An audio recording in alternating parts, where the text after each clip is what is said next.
Hi hello ನಮಸ್ಕಾರ, ಹೇಗಿದ್ದೀರಾ? ಎಲ್ಲರೂ ಚೆನ್ನಾಗಿದ್ದೀರಾ ಅಂತ ಅಂದ್ಕೊಂಡಿದ್ದೀನಿ. ಸುಸ್ವಾಗತ ನನ್ನ ಮತ್ತೊಂದು ಹೊಸ ಟ್ರೇಡಿಂಗ್ ವಿಡಿಯೋಗೆ. ಈ ಒಂದು ವಿಡಿಯೋದಲ್ಲಿ ಜನವರಿ 28ರಂದು ನಾನು ಒಂದು ಇಕ್ವಿಟಿ ಟ್ರೇಡ್ನ ಮಾಡ್ತೀನಿ. ಸೊ ಅದು ಒಂದು ಯಾವ ರೀತಿಯಾಗಿ ಟ್ರೇಡ್ನ ಮಾಡ್ತೀನಿ ಅಂತ ಈ ಒಂದು ವಿಡಿಯೋದಲ್ಲಿ ಹೇಳ್ತೀನಿ. ಸೊ ಅದಕ್ಕೆ ಇನ್ನೂ ನನ್ನ ಚಾನಲ್ಗೆ ಯಾರು ಸಬ್ಸ್ಕ್ರೈಬ್ ಮಾಡಿಲ್ಲ ಅಂದರೆ ಸಬ್ಸ್ಕ್ರೈಬ್ ಮಾಡಿ, ಈ ವಿಡಿಯೋನ ಲೈಕ್ ಮಾಡಿ, ಶೇರ್ ಮಾಡಿ, ಬೆಲ್ ಐಕನ್ನ ಒತ್ತೋದನ್ನ ಮರಿಬೇಡಿ ಅಂತ ಹೇಳ್ತಾ ಈ ಒಂದು ಚಾನಲ್ನಲ್ಲಿ ಇದೇ ರೀತಿಯಾದ ಟ್ರೇಡಿಂಗ್ ವಿಡಿಯೋನ ಅಪ್ಲೋಡ್ ಮಾಡ್ತಾ ಇರ್ತೀನಿ. ಈ ಒಂದು ಟ್ರೇಡ್ನಲ್ಲಿ ಎಷ್ಟು ಪ್ರಾಫಿಟ್ ಆಯಿತು, ಯಾವ ರೀತಿ ಬುಕ್ ಮಾಡಿದೆ ಅಂತ ಈ ಒಂದು ವಿಡಿಯೋದಲ್ಲಿ ಎಕ್ಸ್ಪ್ಲೇನ್ ಮಾಡ್ತೀನಿ.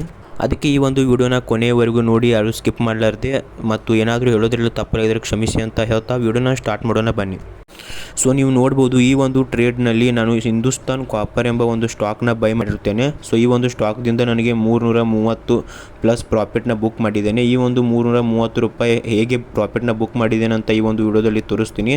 ಸೊ ಬನ್ನಿ ಚಾರ್ಟ್ಗೆ ಹೋಗೋಣ. ನೀವು ಇಲ್ಲಿ ಸ್ಕ್ರೀನ್ ಮೇಲೆ ಡೀಟೇಲಾಗಿ ನೋಡುತ್ತಿರ್ಬೋದು. ಸೊ ಯಾವಾಗ ಬೈ ಮಾಡಿದೆ, ಯಾವಾಗ ಸೆಲ್ ಮಾಡಿದೆ ಅಂತ. ಸೊ ನಾನು ಡೀಟೇಲಾಗಿ ಹೇಳ್ತೀನಿ.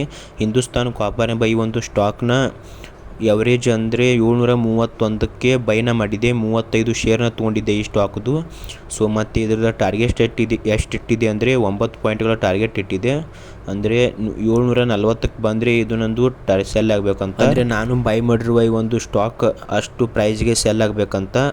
ಈ ಒಂದು ಸ್ಟಾಕು 731ಕ್ಕೆ ನಾನು ತೊಗೊಂಡಿದ್ದೆ. ಸೊ 740 ಆಗಂತೆ ನಾನು ಈ ಒಂದು ಶೇರ್ನ ಸೆಲ್ ಮಾಡಿಬಿಟ್ಟೆ. ಅಂದರೆ ನನಗೆ 9 ರೂಪಾಯಿಗಳ ಲಾಭ ಒಂದು ಶೇರ್ದಿಂದ. ಹಾಗೆ ನಾನು 35 ಶೇರ್ನ ತೊಗೊಂಡಿದ್ದೆ. ಈ ಒಂದು ಸ್ಟಾಕ್ನ ಮೇಲೆ ಹೋಗುತ್ತೆ ಅಂತಾನೆ 731ಕ್ಕೆ ನಾನು ತೊಗೊಂಡಿದ್ದೆ. ಸೊ ನಾನು ಅಂದ್ಕೊಂಡಂಗೆ ಇದು ಸ್ಟಾಕ್ ಮ್ಯಾಗ ಹೋಯಿತು, ಅಂದರೆ ಮಾರ್ಕೆಟ್ ಮೇಲೆ ಹೋಯಿತು. ಸೊ ಅದಕ್ಕೆ ನನಗೆ 330 ಪ್ರಾಫಿಟ್ನ ಬುಕ್ ಮಾಡಿದೆ.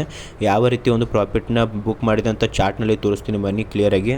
ಸೊ ನೀವು ಈಗ ನೋಡ್ತಿರ್ಬೋದು ಚಾರ್ಟ್ನಲ್ಲಿ ಏನಂತ. ಸೊ ಕ್ಲಿಯರಿಗೆ ಕಾಣ್ತಾ ಇರಬೇಕು ನಿಮಗೀಗ.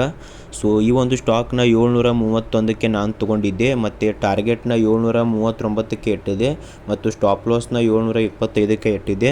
ನಾನು ಅಂದ್ಕೊಂಡಂಗೆ ಈ ಒಂದು ಮಾರ್ಕೆಟ್ ಮೇಲೆ ಹೋಯಿತು. ಸೊ ನನಗೆ ಪ್ರಾಫಿಟ್ ಆಯಿತು. ಇನ್ನೊಂದು ಹೇಳಬೇಕು ನಿಮಗೆ, ಸೊ ಈ ಒಂದು ವಿಡಿಯೋದಲ್ಲಿ ನಾನು ಯಾವುದೇ ರೀತಿಯಾದ ಒಂದು ಟ್ರೇಡ್ನ ಅನಾಲಿಸಿಸ್ನ ನಿಮಗೆ ಹೇಳಿಲ್ಲ.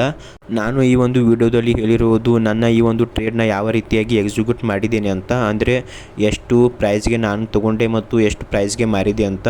ಮತ್ತು ಈ ಒಂದು ವಿಡಿಯೋದಿಂದ ನಾನು ಯಾವುದೇ ಒಂದು ಟ್ರೇಡಿಂಗ್ ಅಡ್ವೈಸ್ನ ನಿಮಗೆ ಕೊಡ್ತಾ ಇಲ್ಲ. ಯಾಕಂದರೆ ನನಗೂ ಕೂಡ ಈ ಒಂದು ಟ್ರೇಡಿಂಗ್ನಲ್ಲಿ ಅಷ್ಟೊಂದು ನಾಲೆಜ್ ಇಲ್ಲ. ಅಂದರೆ ನಾಲೆಜ್ ಇದೆ, ಬಟ್ ಯಾವ ರೀತಿ ಪರ್ಫೆಕ್ಟಾಗಿ ಟ್ರೇಡ್ನ ಎಕ್ಸಿಕ್ಯೂಟ್ ಮಾಡೋದು ಅಂತ ಗೊತ್ತಿಲ್ಲ. ನಾನು ಕೂಡ ಈ ಒಂದು ಟ್ರೇಡಿಂಗ್ನ ಇನ್ನೂ ಕಲಿತಾ ಇದ್ದೀನಿ. ಅದಕ್ಕೆ ಈ ಒಂದು ವಿಡಿಯೋದಲ್ಲಿ, ಅಂದರೆ ಈ ಒಂದು ಟ್ರೇಡ್ನಲ್ಲಿ ಯಾವುದೇ ಒಂದು ಅನಾಲಿಸಿಸ್ನ ನಿಮಗೆ ಹೇಳಿಲ್ಲ. ನಾನು ಬರೀ ಈ ಒಂದು ಸಿಂಪಲ್ ಟ್ರೇಡ್ನ ಯಾವ ರೀತಿ ಎಕ್ಸಿಕ್ಯೂಟ್ ಮಾಡಿದ್ದೇನೆ ಅಂತ ಹೇಳಿದ್ದೇನೆ. ಮುಂದೆ ಟ್ರೈ ಮಾಡ್ತೀನಿ ಅನಾಲಿಸಿಸ್ನ ಕೊಡೋಕ್ಕೆ ಯಾವ ರೀತಿಯಾಗಿರುತ್ತೆ ಅಂತ. ಮತ್ತು ಈ ಒಂದು ಟ್ರೇಡ್ನಲ್ಲಿ ಎಷ್ಟು ಒಂದು ಕ್ಯಾಪಿಟಲ್ ಯೂಸ್ ಆಯಿತು ಅಂತ ಅದನ್ನು ಕೂಡ ಯಾವುದೇ ಒಂದು ಡೀಟೇಲ್ಸ್ ಆಗಿ ಕೂಡ ಹೇಳಿಲ್ಲ. ಮತ್ತು ಈ ಒಂದು ಟ್ರೇಡ್ನಲ್ಲಿ ಪ್ರಾಫಿಟ್ ಆ್ಯಂಡ್ ಲಾಸ್ ರೇಷಿಯೋನ ಇಟ್ಕೊಂಡು ಮಾಡ್ಕೋಬೇಕು. ಸೊ ಅದನ್ನ ಇಟ್ಕೊಂಡು ಮಾಡಿದೆ. ಸೊ ಅದು ಯಾವ ರೀತಿಯಾಗಿ ಇಟ್ಕೊಂಡು ಮಾಡಿದೆ ಅಂದರೆ, ಸೊ ಲಾಸ್ ಆದರೆ 5 ರೂಪಾಯಿ ಲಾಸ್ ಆಗಬೇಕು, ಪ್ರಾಫಿಟ್ ಆದರೆ 10 ರೂಪಾಯಿ ಪ್ರಾಫಿಟ್ ಆಗಬೇಕು, 1:2 ಅಂತ. ಇದ್ರ ಬಗ್ಗೆ ಮುಂದಿನ ವಿಡಿಯೋದಲ್ಲಿ ಸರಿಯಾಗಿ ಹೇಳೋಕ್ಕೆ ಟ್ರೈ ಮಾಡ್ತೀನಿ. ಇವತ್ತಿನ ಈ ಒಂದು ಸಿಂಪಲ್ ಟ್ರೇಡ್ ವಿಡಿಯೋದಲ್ಲಿ ಇಷ್ಟೇ. ಮತ್ತು ಈ ಒಂದು ವಿಡಿಯೋದಲ್ಲಿ ಏನಾದರೂ ಹೇಳೋದ್ರಲ್ಲಿ ಮಿಸ್ಟೇಕ್ಗಳಾಗಿದ್ದರೆ ಮತ್ತು ಮಾತುಗಳಲ್ಲಿ ತಪ್ಪುಗಳಾಗಿದ್ದರೆ ಕ್ಷಮಿಸಿ ಅಂತ ಹೇಳ್ತಾ, ಈ ಒಂದು ಚಾನಲ್ನಲ್ಲಿ ಇದೇ ರೀತಿಯಾದ ಟ್ರೇಡ್ಗಳನ್ನು ಮಾಡಿರುವ ವಿಡಿಯೋಗಳನ್ನು ಅಪ್ಲೋಡ್ನ ಮಾಡ್ತಾ ಇರ್ತೀನಿ. ಮುಂದಿನ ವಿಡಿಯೋನ ಇದಕ್ಕಿಂತ ಬೆಟರಾಗಿ ಮಾಡೋಕ್ಕೆ ಟ್ರೈ ಮಾಡ್ತೀನಿ. ಅಂದರೆ ಬೆಟರಾಗಿ ಎಕ್ಸ್ಪ್ಲನೇಷನ್ನ ಕೊಡೋಕ್ಕೆ ಟ್ರೈ ಮಾಡ್ತೀನಿ.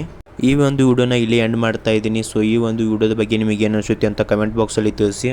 ಈ ಒಂದು ವಿಡಿಯೋನ ನೀವು ಇಲ್ಲಿ ತನಕ ನೋಡಿದ್ದೀರಾ ಅಂದರೆ ಈ ವಿಡಿಯೋ ನಿಮಗೆ ಇಷ್ಟ ಆಗಿರುತ್ತೆ ಅಂತ ಅಂದ್ಕೊಂಡಿದ್ದೀನಿ. ಈ ವಿಡಿಯೋ ನಿಮಗೆ ಸ್ವಲ್ಪನಾದರೂ ಇಷ್ಟ ಆಗಿದ್ದರೆ ಲೈಕ್ ಮಾಡಿ, ಶೇರ್ ಮಾಡಿ, ಸಬ್ಸ್ಕ್ರೈಬ್ ಮಾಡಿ, ಮತ್ತು ಬೆಲ್ ಐಕನ್ನ ಒತ್ತೊಂದು ಮರಿಬೇಡಿ ಅಂತ ಹೇಳ್ತಾ, ಮತ್ತು ನಾನು ಬರ್ತೀನಿ ಇದೇ ರೀತಿಯಾದ ಮುಂದಿನ ವಿಡಿಯೋಗಳೊಂದಿಗೆ. ಸ್ವಲಿತನ ಬಾಯ್ ಬಾಯ್.